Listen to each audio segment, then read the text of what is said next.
مسیح علیہ الصلوۃ والسلام واضح الفاظ کے اندر فرماتے ہیں کہ میں سابقہ کتب کو منسوخ کرنے نہیں آیا بلکہ ان کی تکمیل کے لیے آیا ہوں۔ میں سابقہ احکام کو منسوخ کرنے کے لیے نہیں آیا، میں سابقہ باتوں کو ختم کرنے کے لیے نہیں آیا، میں تو ان پر عمل کروانے کے لیے آیا ہوں۔ جبکہ سابقہ کتب کے اندر کیا کہا گیا؟ شریعت پر عمل کرنا ہے۔ مزید اس پہ حوالے دیکھیے، انجیل متی باب نمبر 5 آیت نمبر 17۔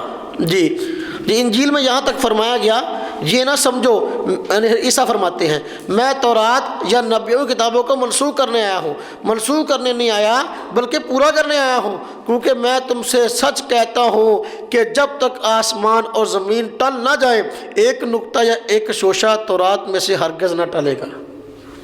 ایک نقطہ ایک شوشہ تورات میں سے ہرگز نہ ٹلے گا، اور تورات میں حکم آ گیا شریعت کو ماننا ہے۔ بات سمجھ میں آ گئی؟ اسی طرح ایک اور مقام پر حضرت مسیح نے فرمایا، انجیل متی باب نمبر 7 آیت نمبر 12، فرمایا پس جو کچھ تم چاہتے ہو کہ لوگ تمہارے ساتھ کریں وہی تم بھی ان کے ساتھ کرو، کیونکہ تورات اور نبیوں کی تعلیم یہی ہے۔ یعنی حضرت مسیح علیہ السلام لوگوں کو تورات پر لاتے رہے اور لوگ تورات پر عمل کی ترغیب دیتے رہے، اور سابقہ انبیاء کی تعلیم پر عمل کرنے کی ترغیب دیتے رہے، اور سابقہ انبیاء کی تعلیم یہی ہے کہ شریعت پر عمل کرنا ہے، وگرنہ کہو آمین، وگرنہ لعنتی ہے، اور لوگوں نے کہنا ہے اس پہ آمین۔ سابقہ انبیاء کی تعلیم یہی ہے۔ بات سمجھ میں آ گئی نا جی؟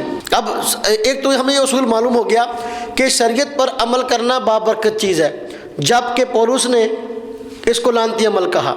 اب یہاں ایک اور اصول ہمیں معلوم ہو گیا کہ حضرت مسیح علیہ الصلوۃ والسلام فرما رہے ہیں کہ میں سابقہ کتب کے احکام کو منسوخ کرنے نہیں آیا بلکہ سابقہ کتب کے احکام کو لاگو کرنے آیا ہوں، اس پر عمل کی ترغیب دینے آیا ہوں۔ اب بتاؤ آگے جو میں بات عرض کروں گا تمہیں نتیجہ اس کا نکلے گا کہ پولس نے کھلی اس حکم کی بغاوت کی ہے، سابقہ کتب کے احکام کو اس نے منسوخ کرنے کی سازش کی ہے۔ بغاوت کی پہلی مثال دیکھیے، مسیح علیہ السلام سے پولس نے کیسے بغاوت کی اور آج کی عیسائیت کیسے بغاوت کر رہی ہے۔ پہلی مثال، پولس بغاوت کرتے ہوئے کہتا ہے جب اس نے نیا عہد کیا، یعنی میں نے بتایا نا بائبل کے دو حصے ہیں، نیا عہد نامہ اور پرانا عہد نامہ۔ مسیح علیہ السلام سے پہلے جو کتابیں منسوب ہیں ان کو کیا کہتے ہیں؟ پرانا عہد نامہ، اور مسیح علیہ السلام کے بعد کتابوں کو نیا عہد نامہ۔ اب نیا عہد سے مراد مسیح علیہ السلام کی تعلیم وغیرہ۔ پولس کہتا ہے جب اس نے نیا عہد کیا تو پہلے یعنی تورات وغیرہ کو پرانا ٹھہرایا، اور جو چیز پرانی اور مدت کی ہو جاتی ہے وہ مٹنے کے قریب ہو جاتی ہے۔ کوئی اگر تورات کے احکام کو مٹانے کی بات کر رہا ہے۔ کتاب عبرانیوں کے نام خط باب نمبر 8 آیت نمبر 13۔ ایک اور مقام پر لکھتا ہے دوسرا حوالہ، اور جب کہانت بدل گئی تو شریعت کا بدلنا بھی ضرور ہے۔ یعنی کیا وہ حضرت موسیٰ کے دور کی بات تھی، وہ اس دور کی کہانی تھی، یہ آج دور کی کہانی ہے، اس لیے شریعت بدل گئی ہے۔ عبرانیوں کے نام خط باب نمبر 7 آیت نمبر 12۔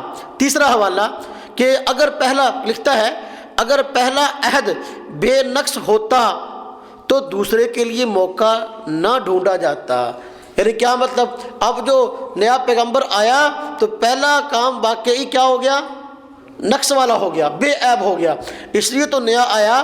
اب اس لیے عبرانیوں کے نام خط باب نمبر 8 آیت نمبر 7، گویا کہ کہنے کا مقصد اس کا یہ ہے کہ اب تورات پہ عمل کرنے کی ضرورت نہیں۔ ایک اور جگہ لکھتا ہے، چوتھا اپنا حوالہ اس کا عبرانیوں کے نام خط باب نمبر 7 آیت نمبر 18، غرض پہلا حکم کمزور اور بے فائدہ ہونے کے سبب سے منسوخ ہو گیا۔ بات سمجھ میں آئی؟ جبکہ عیسیٰ علیہ السلام کیا کہتے ہیں؟ ایک شوشہ بھی کم نہ ہوگا، ایک نقطہ بھی کم نہ ہوگا، جبکہ پولس کہہ رہا ہے کہ نہیں بھائی کیا کرنا ہے؟ سابقہ شریعت کو چھوڑ دینا ہے، اب اس پہ عمل کی ضرورت نہیں رہی، اب عمل ہم نے اس پر کرنا ہے۔ اور شریعت کو پہلے تو لعنت کہہ دیا، اب جو ہے صرف ہر پہلے سابقہ کتب سے جان چھڑانے کے لیے کہہ دیا کہ اب شریعت بدل گئی ہے، اب اس پر ہم عمل کریں گے۔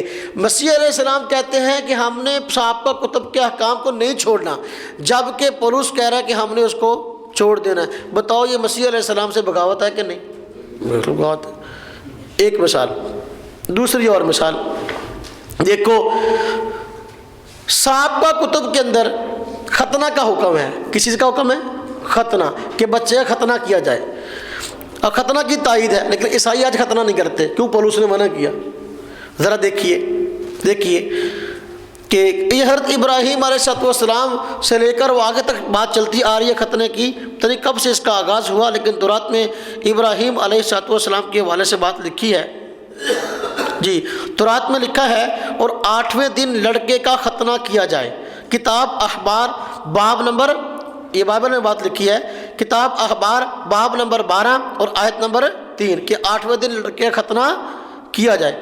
اور ایک مقام پر یوں لکھا ہے، یعنی کتاب پیدائش، یہ تورات ہے، تورات کی کتاب پیدائش باب نمبر 17 آیت نمبر 9 سے لے کر 14 تک، پھر خدا نے ابراہیم سے کہا تو میرے عہد کو ماننا اور تیرے بعد تیری نسل پشت در پشت مانے، اور میرا عہد جو تیرے اور تیرے درمیان اور تیرے بعد تیری نسل کے درمیان ہے جسے تم مانو گے، سو یہ ہے کہ تم میں سے ہر ایک فرزند نرینہ کا ختنہ کیا جائے، اور تم اپنے بدن کی کھرڑی کا ختنہ کیا کرنا، اور یہ اس عہد کا نشان ہوگا جو میرے اور تمہارے درمیان ہے، تمہارے یہاں پشت در پشت ہر لڑکے ختنہ جب وہ 8 روز کا ہو کیا جائے، خواہ وہ گھر میں پیدا ہو خواہ اسے کسی پردیسی سے خریدا ہو جو تیری نسل سے نہیں، لازم ہے کہ تیرا خانہ زاد اور تیرے زر خرید کا ختنہ کیا جائے، اور میرا عہد تمہارے جسم میں ابدی ہوگا۔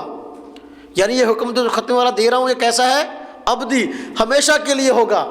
جی اور فرزند نرینہ جس کا ختنہ نہ ہو، جی جس کا ختنہ نہ ہوا ہو، اپنے لوگوں میں کاٹ ڈالا جائے، اس کو اڑا دو، کیونکہ اس نے میرا عہد توڑا، کیونکہ اس نے میرا عہد توڑا۔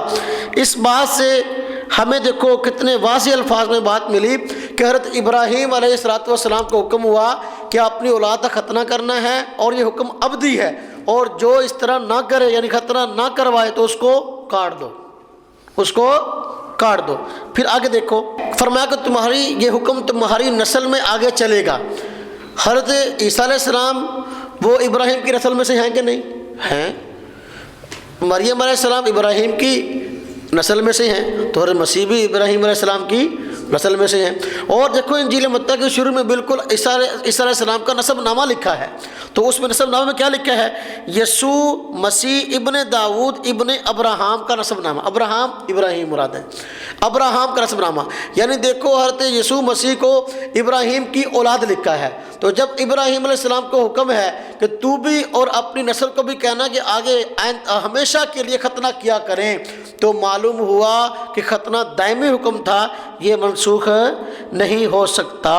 چنانچہ اسی حکم پر عمل کرتے ہوئے حضرت مسیح علیہ السلام کا بھی ختنہ کیا گیا۔ چنانچہ لکھا ہے انجیل لوکا باب نمبر 2 آیت نمبر 21 لکھا ہے، جب 8 دن پورے ہوئے اور اس کے ختنہ کا وقت آیا تو اس کا نام یسوع رکھا گیا۔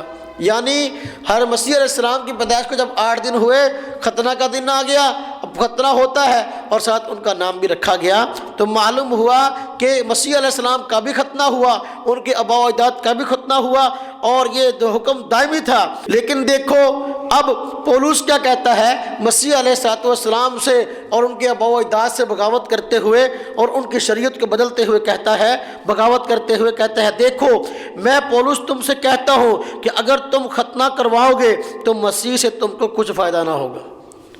گلتیوں کے نام خط باب نمبر 5 آیت 2 مزید کہتا ہے، کیونکہ نہ ختنہ کچھ چیز ہے اور نہ مختونی بلکہ نئے سرے سے مخلوق ہونا۔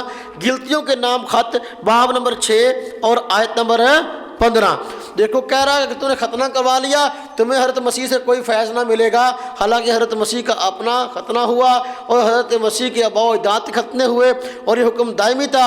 حضرت مسیح نے فرمایا کہ میں تو صحابہ کتابوں پر عمل کروانے کے لیے آیا ہوں اور میں ان کو منسوخ کرنے کے لیے نہیں آیا۔ اب جب حضرت مسیح نے اس چیز کو منسوخ نہیں کیا، ان کا اپنا بھی ختنہ ہوا، پولس کون ہوتا ہے اس بات کی ترغیب دینے والا کہ تم نے ختنہ نہیں کروانا۔ آج عیسائی اگر حضرت مسیح سے محبت رکھتے ہیں تو پھر اپنا ختنہ کیوں نہیں کرواتے؟ اب ایک طرف حکم پولس کا ہے، ایک طرف حکم حضرت مسیح علیہ السلام کا ہے، ایک طرف حضرت مسیح کا عمل ہے، اور دوسری طرف پولس کا عمل ہے۔ آپ وہ پولس کے عمل کو ترجیح دے رہے ہیں اور مسیح علیہ السلام کو چھوڑ رہے ہیں، تو ہم تم کو کیسے کہیں اور تمہارے متعلق کیسے تصور کریں کہ واقعی تم حضرت مسیح علیہ السلام کے سچے پیروکار ہو، واقعی تم وہ دین پیش کر رہے ہو۔ پولس کے بارے میں ہم کیسے کہیں کہ واقعی اس نے وہ دین پیش کیا جو مسیح علیہ السلام نے پیش کیا۔ مسیح علیہ السلام کوئی اور حکم دے رہے اور یہ کوئی اور حکم دے رہا، وہ شریعت پر عمل کرنے کی بات کر رہے ہیں، یہ شریعت کو لعنتی کہہ رہا ہے۔ وہ مسیح علیہ السلام شریعت پر عمل کرنے کے ساتھ ساتھ بابرکت بتا رہے ہیں، لیکن یہ آدمی جو ہے کہہ رہا ہے کہ نا اب شریعت کا فائدہ نہیں، وہ ختنے کو نسل در نسل کرنے کا حکم دے رہے ہیں، لیکن یہ دیکھو معاملہ کہ کہہ رہا ہے تمہیں کوئی فائدہ ہی نہ ہوگا۔ اللہ رب العزت ہم سب کو اس گمراہی سے محفوظ فرمائے اور نبی پاک صلی اللہ علیہ وسلم سمیت تمام انبیاء علیہم السلام سے سچی محبت نصیب فرمائے۔ وآخر دعوانا ان الحمد للہ رب العالمین۔